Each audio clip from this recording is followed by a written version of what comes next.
Your chair recognizes Mr. Donald. There's 5 minutes. Thank you, Mr. Chairman. Spirited committee already. A couple things. Look, if you're going to look at the costs for any American, especially Americans on the lower end of the socioeconomic spectrum, rising energy costs cripple them more than anybody else. I would assume every witness can agree to that, correct? Can we all agree to that? Okay. Mr. Drummer, I was reading through your testimony during all of the opening statements that we have in our committees. You say that fossil fuel costs are unsustainable. Why is that? It's the data that I just shared, right? And so even today, yes, gasoline is, as of the latest February 14th or so CPI report, up 1.5%, but that's off of the historic high from last year, right? This is gouging folks' pocketbooks. Mr. Drummer, again, the bottom I'm going to reclaim time now because I'm going to ask you this question. Are fossil fuel costs more expensive in the United States just because of the cost of actually drilling for and refining fossil fuel products, or is it also because of government regulation with respect to fossil fuel products?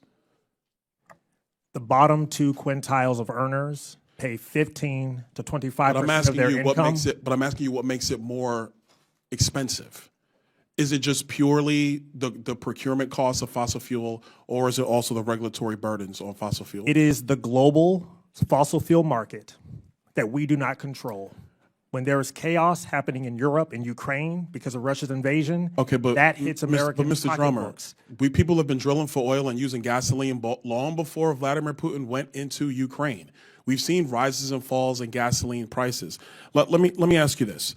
You say in your statement that renewables are actually the most cost-efficient form of energy. That's what you say in your statement.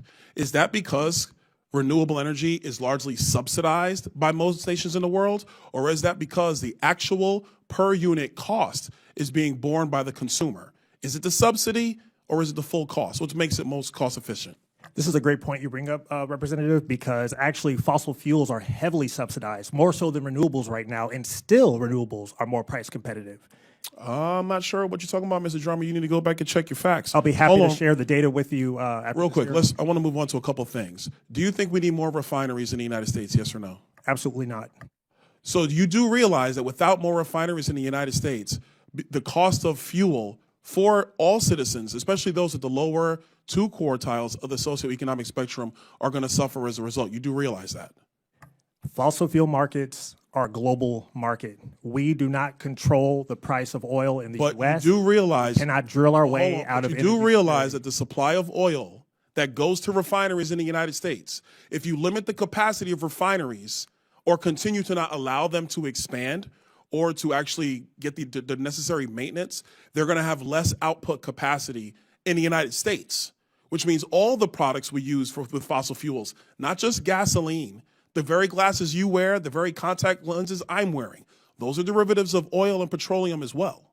So you do realize that by not allowing for new refineries, you're going to increase the costs on the very people we're all trying to help? I think, again, we're talking about energy security. Well, I would agree. This is energy security. Right. Because if you want to make sure that the costs for the people who have to buy product, poor people, they don't have escape velocity. You know what I mean? They don't have that. So is it prudent to not allow for the things necessary to keep costs low in the name of the Green New Deal? Is that prudence? It is imprudent to double down on a losing strategy of drilling our way to energy security. It's not possible. Mr. Drummond, do you realize that America was energy secure literally 4 years ago? America was energy secure. America was not energy secure 4 years ago. Mr. Drummond, do you not acknowledge the fact that we were exporting oil to other parts of the world in the United States? We were exporting. Absolutely. We were exporting 4 years natural gas last year when prices were going through the roof. It did nothing for domestic consumers of that natural gas. This is a global market, and to insulate American households and our country from all the vagaries and chaos of the world, the best thing we can do, the most prudent thing we can do, is invest in batteries, Mr. and Drummond, renewables. Let me jump to batteries real quick because I'm running out of and time. not be reliant on any global Mr. supply Drummond, chain. we're playing my time. Batteries are made up with elements.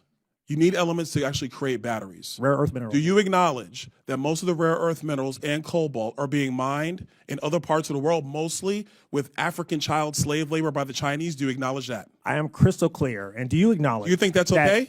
Do you think that's okay? That is absolutely not okay. You think it's okay for child slave labor not in okay. Africa to provide batteries for us here in the United States? It is not okay. So which one is it? I'm asking you. You just said it's okay. I didn't say it was okay. Let the record reflect. I did not say it was okay. I said it is not okay. Well, let me set the record straight because I'm over my time. I don't think it's okay. I think it's wrong, especially I agree with you that considering it's not okay. that fossil fuels provide more than enough than what we Chairman, need I for our support economy over to time survive. I limit. yield back. Thank you, Mr. Donalds.